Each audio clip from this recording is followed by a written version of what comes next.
Welcome, everyone. Happy Monday to everyone. Ronnie Rance alongside Tommy Chrysan. ML King Day going on. Many of you maybe have the day off, but it is a work day for TK and I. Let's talk a little sports here on Sports Shorts Daily. We know who the championship games are in the NFL. Denver going to be hosting the New England Patriots. The Patriots come in as a 5.5 point favorite over the Broncos. Bo Nix out for the year. A shocking development because it was, nobody really knew when the Broncos kicked the field goal in overtime that this was even going to be a conversation. It was about an hour after the game that Sean Payton went to the podium and said broken ankle, out for the year. He's having surgery on Tuesday. He injured himself about 2-3 plays before the end of the game.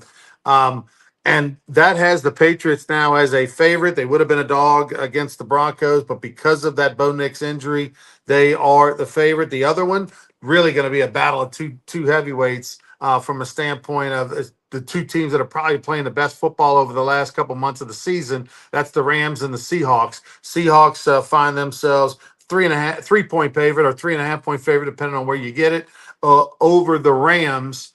By the way, Tommy, I have a little futures bet on Seattle that I did a few weeks ago, set to win the Super Bowl. So you know where I'm pulling, who I'm pulling for.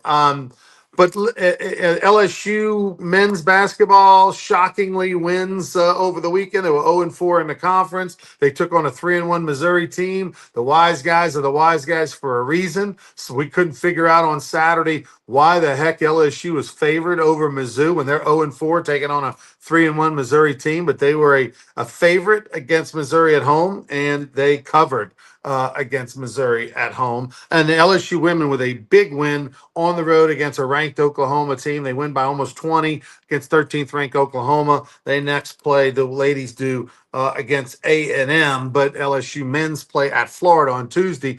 But a big win for the ladies, as they had to win that game in order to really have any hopes of winning an SEC championship. I know that's crazy to say, only 5 games in, but that's how tough the league is and how everybody else is doing what they need to do. Sean McDermott, the head coach of the Buffalo Bills, 98-50, Tommy, in his career, 8-8 in the playoffs. He's been the coach there for 9 years in Buffalo. My quick Menard High math means almost 11 wins per year, and he's fired. He got fired today. He said he wants to continue coaching. This is wild. You've got Sean McDermott, one of the best coaches in the NFL on paper. You've got 2 Super Bowl winning championship coaches, and Harbaugh and Tomlin. There's a lot of good talent out on the streets. Man, it's unbelievable. They built a new stadium in Buffalo. And, the thing yesterday, this is going to sound kind of pointed, but Josh Allen picked a terrible day to have a bad day. His previous 6 playoff games, he didn't have a turnover, and he had 4 of them yesterday. Careless. Everybody saw the press conference after. He was very emotional. He let his teammates down. He picked a bad day to have a bad day. All the games all weekend had bad plays, man. The pressure's real. Weather conditions weren't great Sunday in either game, but the bottom line is Josh Allen. And everybody thought when Mahomes and the Chiefs got out the way, Lamar Jackson and them got out the way, here's the path for Buffalo. That's why they fired McDermott, because they thought they had the path without a couple of nemesis in the way that had been there previous years. And wow, somebody can't wait to jump on that job. But man, it's just a wild weekend in the NFL, which is so much that you didn't see coming. Some sloppy football, questions about officiating. It's something else. Yeah, this is definitely a crazy developing story. You wonder how much of it is has to do with emotions. A day, not even a day later from losing that game, and with no Joe Burrow in the way, and no Lamar Jackson, and no Patrick Mahomes. That's why I put a little coin on Buffalo weeks ago, thinking, okay, Buffalo out of the AFC. They're not playing the best, but they had a really good year, won 11, 12 games. Like, I thought this was their year. This was their year. Even though they had to go on the road, I thought, okay, they can get this done. I wasn't buying Denver all that much. I mean, New England's such a young team, but yet credit those two teams for getting it done. And you're right, Josh Allen did not play his best. Had another. I mean, if you're a Buffalo fan. Saints fans can empathize with Buffalo fans because it seems like every year in the playoffs when they lose, there's some scenario or some play or some weird thing that happens. And of course, again this year, Buffalo with the catch, no catch, interception type thing in overtime where Brandon Cooks, looked like he. I mean, it wasn't Cooks. Yeah, no, it was Cooks, right? Was it Cooks with the Yeah, catch? yeah. Catch, no catch. Um, Obviously, it was a play where literally you and I both, I think it was an interception. You think it was a catch. I mean, it was one of those kind of coin flip kind of plays. Buffalo and McDermott think they absolutely got robbed, thought it was a catch. It was Sure. ruled an interception as looked like Cooks had the ball. It was a completion, but as he's going to the ground, the ball's taken away from him. But it seems like every year for Buffalo, there's oftentimes a story or a play or a moment that could have changed the outcome of their team. It's for the last 5 years, Buffalo has lost in the divisional round, and enough is enough. You got a Hall of Fame quarterback, you got a pretty good roster. They've and now they have a new stadium that they want to make sure they sell the suites and the licenses and going up on fees, and so in order to do that, you need to have some new juice and new excitement to guarantee all that. And I wonder if, Tommy, I wonder if this is the kind of job and this is the kind of quarterback where Mike Tomlin says, I don't need a year off. If I can get that job, I'm good. Well, there's now 7 jobs though, because Stefanski from Cleveland took the Falcon job. Of course, that's in the NFC South with the Saints. So, yeah, but I think what you said, it was a little bit of an emotional move by the Bills collectively. Like, dang, we lost again, and we thought we had the path, but it's not there, and it's a business. That's what you got to say. The only thing I'll back up on that questionable play, McDermott, I thought was correct in saying they should have took more time to look at it. They did the replay assist thing or whatever, and he said, "Hey, it's just a divisional round. We're trying to punch ticket. We're trying to win. We're trying to win a Super Bowl. Why can't you take a little longer to look at it?" I kind of agree with him on that. It's water under the bridge now. It's not going to change. It's not going to be different. And that's just the way it's a bad break. But, as other people said, if you don't have all the turnovers and you play better and Allen plays better and you make some of the tackles you missed, the game's different. It goes back to what Skip Burtman used to say. If you're up by 8 runs, it doesn't matter if that misses that pitch on the outside corner because you're up by 8. Don't let it be in control of that. But it's going to be talked about for a while, especially then after when you had a similar call, not saying the same call. You had a similar call in a game yesterday that was ruled a catch. So, hey, it is what it is. They're down to the Final Four, 2 games next Sunday to punch Super Bowl tickets. Miami in the same division as Buffalo. That job is open. Tennessee obviously has a franchise quarterback in a good city to live in. Um, Baltimore and Pittsburgh obviously have 2 jobs open. Pittsburgh, there was reports out of there that Aaron Rodgers has not decided whether or not he will retire, and that all the players in their exit interviews were saying, "Hey, love playing with them, love to have him back." So that's an interesting development there that Aaron Rodgers may potentially come back. Las Vegas has a job opening. Arizona, of course, and as you mentioned, Cleveland. So McDermott's he's gonna be one of those guys like him and Tomlin put they're pick of the litter kind of coaches. If they want the job, they're gonna be the lead candidate, no question about it. So the interesting development there, but happy for Sean Payton. Although it's going to be very difficult for him with Stidham, the backup, who hasn't played much in his 5-6 years in the NFL, the former Auburn quarterback, is going to have to replace Bo Nix, who had that broken ankle. Sean Payton trying to become the first coach to ever win a Super Bowl with 2 different teams. Right. It's amazing to think that hasn't happened. In But it 59 also Super Bowls, yeah. Yeah, it's amazing to think that that has not happened in the history of the NFL, but it also goes to show you if you're a Super Bowl coach, you don't usually get rid of you. Although there's been coaches that have been to the Super Bowl with a couple different teams, but to win it with two different teams has never happened. And it doesn't look like it's going to happen this year Yeah, without Bo I Nix. don't think there's a lot of people think Denver can win with Stidham at quarterback. Nothing against him, but he's been around 5, 6 years, 4 starts, 1-3, hadn't taken a snap in a game in over 2 years. The Auburn guy, big guy with a strong arm, but there's got to be some other reasons why he's never got on the field. He's been with a couple different teams, and I don't see nobody thinks the Patriots, who, Ronnie, the Patriots the last 2 years only won 4 games, combined 8 wins, last year 4 wins, and now they're trying to punch a ticket to a Super Bowl. It's kind of like college football with Indiana coming out of nowhere. Now you got NFL coming out of nowhere. That's good for the fans. It's good for conversation about the respective leagues, but I don't think there's many people who think the Broncos can win. I'm surprised the line's not higher. Now you made a good point. Over and under is 41.5 because and who knows what the weather will be next Sunday in Denver. But the wise guys, they don't think there's going to be a lot of points. Yeah, and if I had to bet this game, I would definitely take the under, even at 41 and a half, and if I had to bet the 5.5, I would take New England. Although, there's been examples in the past where, the thing that scares me is it's one game, right? If you told me that Bo Nix got hurt week 3 and I needed Stidham to play the whole year, I would think that, look, the Broncos season is done. But for one game, they haven't seen him. They don't know. We've seen so many examples over the years of a quarterback playing well for one game. And the thing here is, That's Flynn. yeah, I mean, look at Jeff Hostetler, led the Giants to a Super Bowl run back many years ago when Phil Simms got hurt in 1991.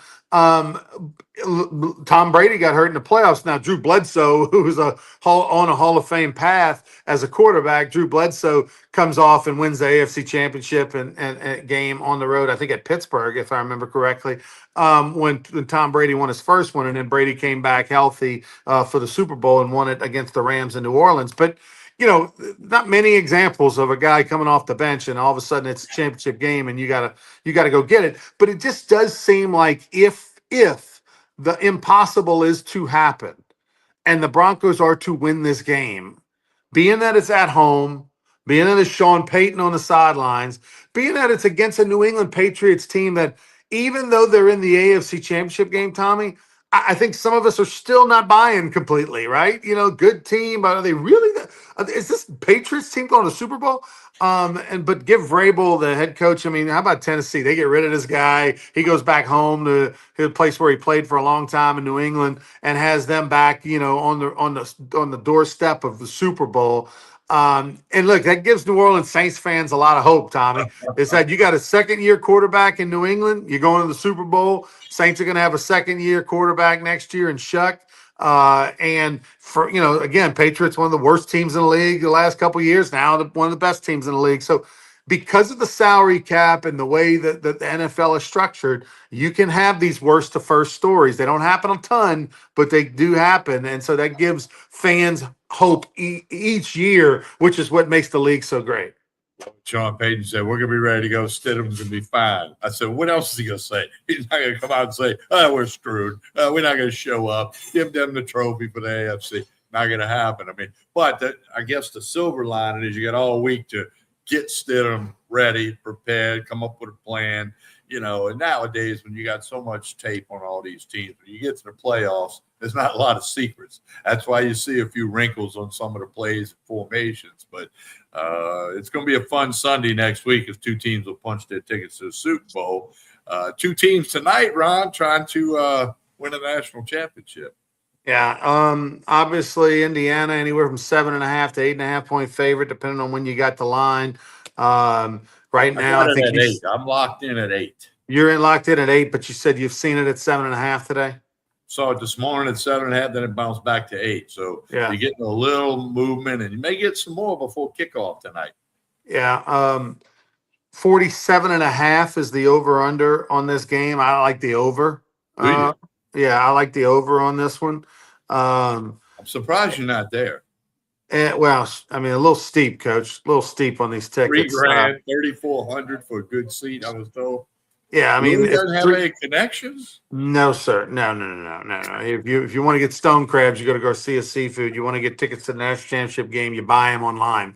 Like everybody else, 3,000 plus, 4,000 really for anything decent. The good news is that if you did, even an upper level ticket in that stadium and Hard Rock Stadium in Miami Gardens is not a bad seat. It's a small stadium. It's a nice stadium. It's been renovated, so just as long as you're in there, it's a fun venue. Um, this is a weird national championship game because I truly believe it's a coin flip game, but yet the line is 7.5 to 8.5, which is not a coin flip. So I'm excited to watch it. I'll put a little bit on the under, and I'll put a little bit on Miami to cover, just to have a little something on the game. But I mean, you're talking about two quarterbacks that have won a lot in college and are great leaders of their teams. And of course, we know all the storylines with the Miami connections with the quarterback Mendoza's dad and Cristobal, the head coach of Miami, went to teammates in high school and all the things. But this will. And oh, by the way, when this is over, soon as this national championship game is over, the players have 5 days for both of these teams to go to enter the portal or not. The portal is open only for these national championship games for 5 days after the championship game. So it's going to be crazy, Tommy, because you're going to see all these guys, celebrating, putting on the t-shirt, the hat, hoisting the trophy, hugging, crying, smoking the cigars, and then tomorrow they're going to be going them out. Well, hey, let's point this out. Some people didn't understand it. Some other people I know were confused. The portal is closed as far as entering it goes, but teams can still get guys out the portal if they're still Correct. in there. Okay, or a guy could still return to where he was. So, but yeah, both of these teams will have a 5 day window, and somebody's leaving. Or it'll probably be a handful from each team will go into the portal, and all the coaches will keep an eye on that. But I'm looking forward to that game tonight. I think it'll be a heck of a game. It could be a little closer than the wise guys think, but I'm on Indiana. I felt that, but since the matchup was announced, and I got a big bet on it, and I'm gonna stick with it. As well, you should. Always fun national championship games. I remember last year got the chance to go with my brother and the president of UL Lafayette and the AD. We went to Atlanta for the national championship game. Notre Dame and Ohio State. Can't believe it's already been a year. But and that one, if you remember, Notre Dame played terrible in the first half, great in the second half. They were actually covering, and with like a minute left or something, Ohio State kicked the field goal to cover. I think it went off at 7.5, Tommy, if I remember correctly. Yeah. It was right around the same line a year ago, but the field goal put Ohio State up 2 scores, I believe, or something like that, to where it made sense to kick it, which was a relief on my end. But we to think where Notre Dame was. They thought they were going to have a chance to be in the playoffs. I love the fact that Miami has done what they've done, because remember, people swore that Notre Dame got screwed on this deal. Notre Dame should have been in the playoffs. Miami didn't deserve to be in the playoffs. But Miami did deserve to be in the playoffs, and heck, they might even win the whole thing. And nobody's talking about Notre Dame being left out. What's interesting, though, too, Tommy, is that you came down to basically the last at-large pick, right, between Miami and Notre Dame, and Miami gets in there and they're playing for the national championship. Just goes to show you that the playoffs, that 1 through 12, obviously we know James Madison and Tulane have no shot, of going and running the table. But from a big boy standpoint of the Power Four conferences, on paper, Miami was the last pick in. And they go in and they're all the way in the national championship, which makes more of an argument for, hey, let's expand this thing. Let's have more teams and let's get to 16 teams. And give maybe 32, whatever, but at least it's an argument in a good way to expand the playoffs even more for maybe next year or the future. Well, it's kind of like when the NCAA basketball tournament went from 32 to 64. They said, hey, we got to give more teams a shot. And, you're going to get stories like Miami's the story this year. Indiana's the 1 seed, and, some people say team of destiny, whatever you want to say. But, Ronnie, like we talked about the other day, I'm looking forward to this game tonight. I normally don't get all that amped up about a game. You and I have watched millions of games, but I'm ready for this one tonight. Going to be fun. Mr. Carter's Barbershop is where we were in Prairieville on Saturday for Sports Shorts Radio. Looking forward to being at BRQ this Saturday, a new sponsor that will be at every fourth Saturday of the month. BRQ on Jefferson Highway, right across from the Jefferson. Tommy will be probably there watching the game tonight, right? You going up there tonight? I'll probably go watch it at home. You're going to watch it at home. Okay. All right. I thought you would have a TK viewing party over at the Jets. I like watching the game and not having 78 questions, if you know what I mean. That happens to you too, I know. Right. All right. TK, tell us about what's going on over there at Court Street Cafe this morning. Well, 7 days a week, breakfast, lunch, dinner. Saturday night is steak night. That's a big thing. Sunday brunch is really good. Lunch specials, dinner of the week. Drink specials, you got it all. Connect on Facebook and Instagram. Court Street Cafe, Port Allen. Jason and the staff do a super job here. If you haven't checked this place out yet, many of you have, and we appreciate that. You do need to check it out. All right, on behalf of Ronnie Rance, I'm Tommy Christ. And don't forget to like and share this show. A lot of viewers today. Keep it up, whether you're watching on Facebook, YouTube, or X. Like and share this show. That helps everybody involved. We're back Wednesday morning with another episode of Sports Shorts Daily. I'll be at Tremonti's Meat and Seafood in Baton Rouge from Court Street Cafe, Port Allen. Have a great day, everyone.